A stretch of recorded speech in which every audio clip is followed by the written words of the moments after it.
What? No chit-chat or monologue? Just getting right to the point, huh? Welcome to MojoPlays, and today we're taking a look at 20 of the most difficult PlayStation 4 games that you can play right now.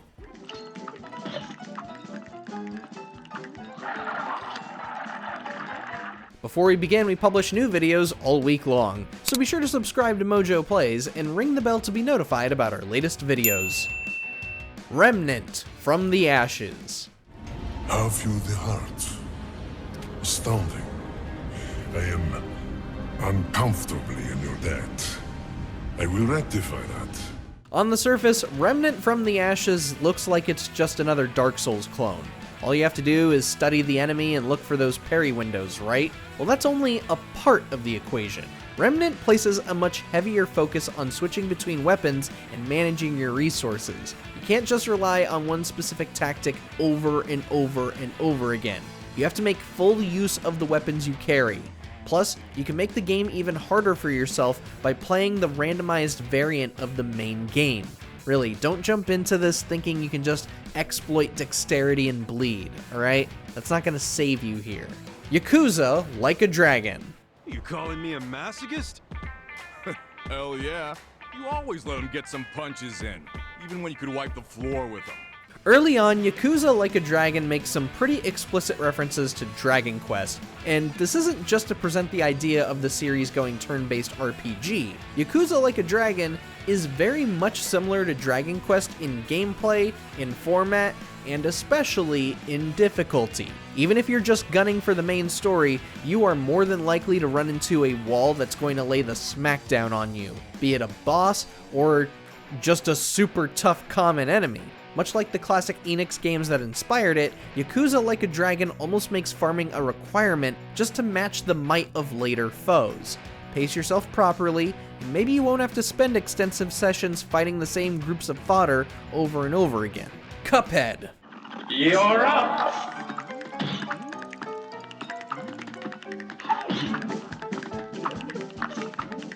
This is probably not news to many of you, but Cuphead truly is a difficult game.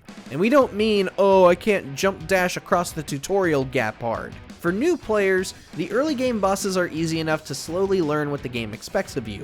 But once you reach the second and the third islands, the ball starts rolling fast, probably faster than you can keep up with. You got Grim Matchstick, Dr. Call's Robot, Wally Warble, Rumor Honeybottoms. So many bosses that have filtered out one player or another, and every single person who has played Cuphead has found their own bane of existence. I know, Grim Matchstick took me an entire afternoon to get through. I hated that guy. And the challenge ramps up drastically once you start playing Delicious Last Course. That's one of the most maddening DLCs I've ever seen.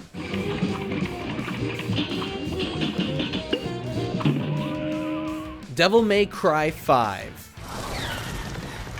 Oh, I get it. Who brought the marshmallows? 'Cause I'm bringing the fire. For die-hard DMC fans, maybe DMC 5 isn't super hard compared to earlier titles.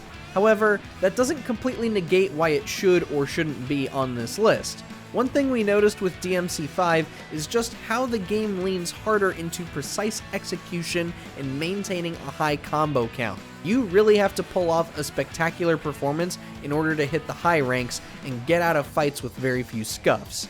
But honestly, we'd expect nothing less from DMC, so if we have to get good, we're more than happy to do so.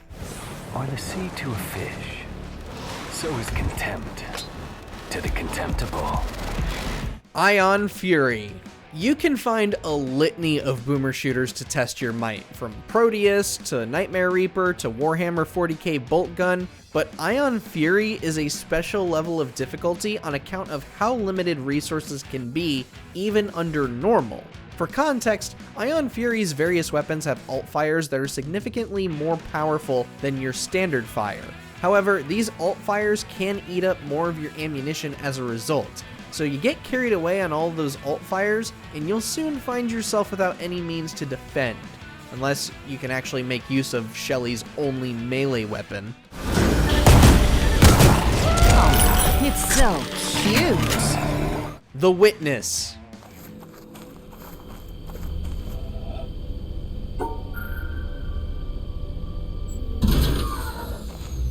Whereas the other games on our list are tougher in means of input, timing, and execution, The Witness is a different kind of difficulty.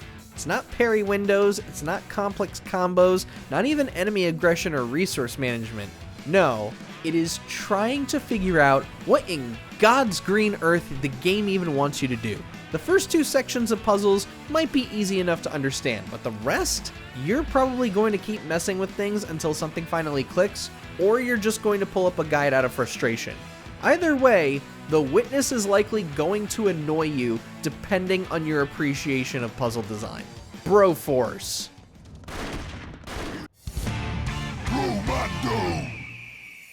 One aspect of Broforce that makes the game tough is the fact that you can die in a single hit. Very Contra-esque if you ask us. But that's not even the reason why Broforce is a difficult game, and the enemies aren't the reason either. What makes Broforce so challenging is the amount of destruction you can inflict on the level. It is very easy to get carried away when firing on enemies, but get too reckless, and you risk making progression harder to achieve. Suddenly, easy jumps are farther away or higher up than they were before, and if you're using a bro that has an awkward playstyle than the ones you're used to, Broforce can wind up being a real struggle.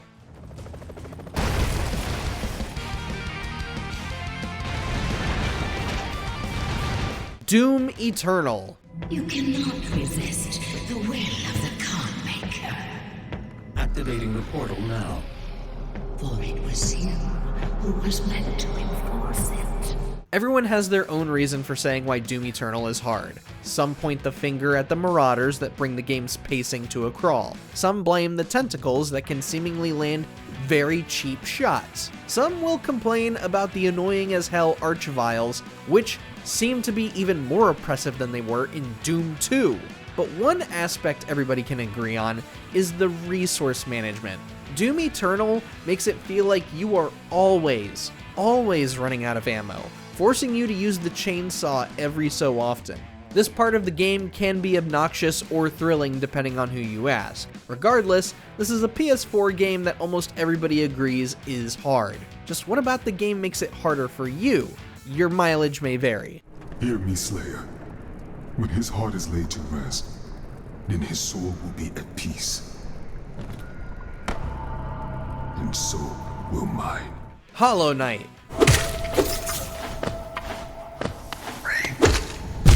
Despite its cutesy appearance, Hollow Knight has gained some notoriety for being more challenging than it initially implies. Late game boss fights are often referenced, yet few seem to talk about the main gameplay elements that actually make Hollow Knight a tough game. In addition to some tricky platforming in various sections, the game really doesn't give you a ton of leeway in attacking and defending. You only get one attack to use, with no ability to block or properly dodge other attacks. You'll have to move normally or jump to avoid taking damage. What's worse is that some enemies come equipped with armor, meaning you'll have no means of staggering, stunning, or instantly breaking armor. You're just gonna have to be patient and make do and power through. Darkest Dungeon. An ambush. Send these vermin a message. The rightful owner has returned, and their kind is no longer welcome. Oppressive is the perfect way to describe Darkest Dungeon, and it's either going to frustrate you or encourage you. The thing about Darkest Dungeon is that you essentially have 2 health bars to keep an eye on between each party member. You have one that indicates their physical health, while the other indicates their mental health. Obviously, if they take too much physical damage, your party member dies. There's not really much you can do about it. But if they exceed their mental health bar twice, you reach a moment where one of 2 things will happen. Either your character reaches some sort of awakening and gains a substantial boost in stats and abilities, or they go insane and become a major detriment to your journey with significantly harmful traits. More often than not, they're gonna go insane. And that alone is what makes Darkest Dungeon so aggravating. Nioh. We could easily wrap this entry up by saying it's Souls-like, so of course it's hard. However, there is more to it than that. Yes, Nioh does hold the same level of difficulty as From Software's games, but with more of a focus on enemy variety. Though some enemies may repeat, the mixing and matching of them can create new and interesting challenges. And hey, if you manage to beat this one, you do have a whole sequel to jump into immediately after that. And yes, it does ramp up the difficulty.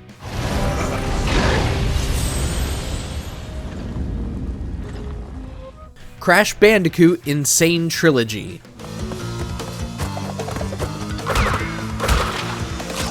Now, in all honesty, this collection of the classic Crash games remade are the easiest games on our list. So why put them here? Well, it's that the platforming managed to become harder by complete accident. Some of you may remember back when Insane Trilogy launched, many were questioning whether developer Vicarious Visions somehow made the game harder intentionally, or if some of us were starting to show our age. Myself was among the many. Turns out that for the remake, Crash was rendered as a rounded object, whereas the original iterations on the PlayStation 1 were rendering Crash as a block object. This is why Insane Trilogy feels like Crash is always slipping off edges, and it's also why completing all 3 games was a lot tougher than before.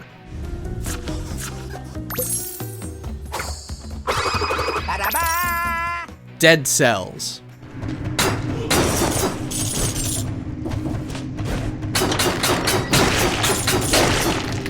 Dead Cells is certainly a tricky action platformer. For starters, you will need to thoroughly explore the land to increase your stats and increase them according to the kind of build you're going for.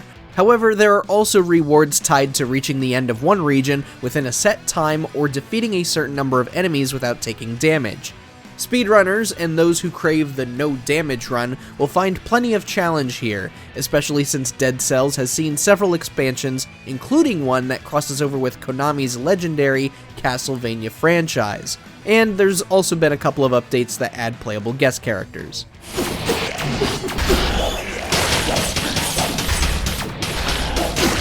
Wolfenstein II: The New Colossus.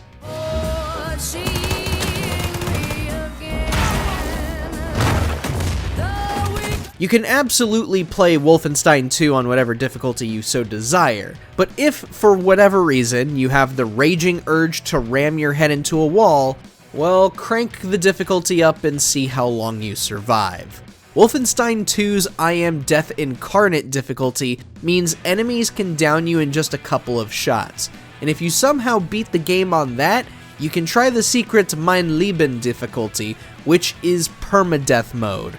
No autosaves, no manual saves, die once and you have to do the whole game from the very beginning. And if you're a trophy hunter, you will need to do this difficulty to get the platinum. Have fun! Enter the Gungeon.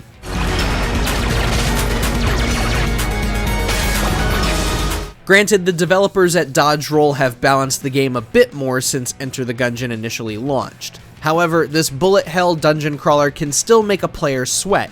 Of course, what else would you expect from a literal bullet hell? Thing is that it isn't just the bullets that you'll have to worry about, you need to make sure you're finding decent weaponry to make a balanced loadout for yourself. Every gun functions differently than the rest, from damage output to fire rate to even the amount of ammo it holds. Make the most of every chamber before you move to the next, and you might be able to finally kill your past.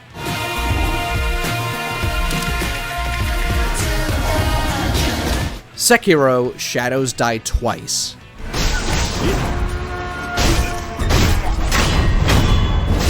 Look, we promise that this list isn't going to be loaded with From Software titles. Everyone knows their games are hard. It isn't news.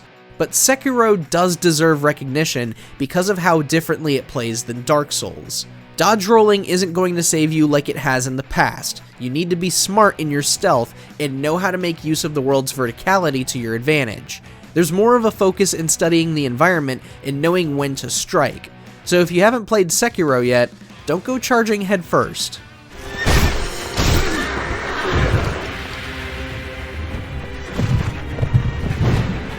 Hitman: World of Assassination.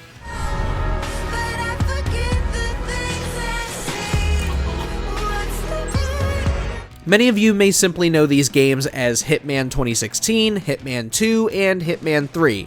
With all three being lumped into a single package as of January 2023, we felt it appropriate to put them as a single entry. Moving forward, this collection of stealth games will test your critical thinking and planning. You will be given a target to eliminate every mission, but will stumble across many obstacles preventing you from getting an easy kill. Each level presents a variety of methods to dispatch your target too. However, taking too long on one method might force you to improvise and deviate from your original plan. If you want a challenge in carrying out cunning kills, these are definitely the games to check out. Master the art of assassination, and nothing can stop you. Monster Hunter World.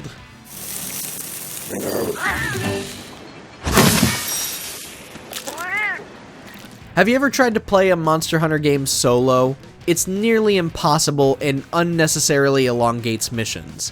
What about in a full party? Easier, but not by much.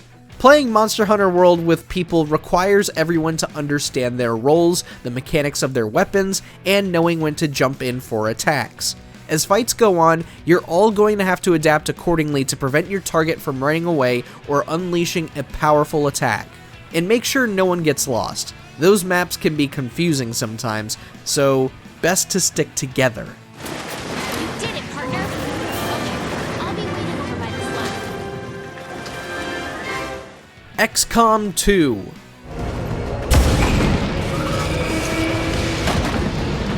Anyone who has played XCOM 2 knows exactly why this is here. How many times have our soldiers proved their incompetence after missing a shotgun blast from point-blank range? Too many! And for some reason, every soldier feels highly prone to failure regardless of the chance of success. To make things even more frustrating, XCOM 2 is not afraid to start shoving borderline OP enemies within the first couple of missions. Looking at you, mind-benders, or whatever you're called, the aliens that can take control of your soldiers. Get ready to run the gauntlet on this one. It's gonna be a painful one. Bloodborne.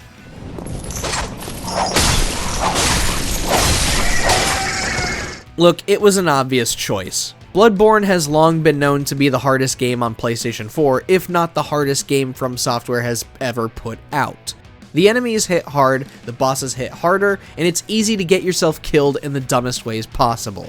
On top of that, the enemy variety is so uniquely diverse that no area ever feels like it's reusing the same enemies from previous environments. But what makes the game especially tough today? That frame rate. Sony, dudes, when are we getting a PS5 iteration? The 60 frames is sorely needed here. Come on now.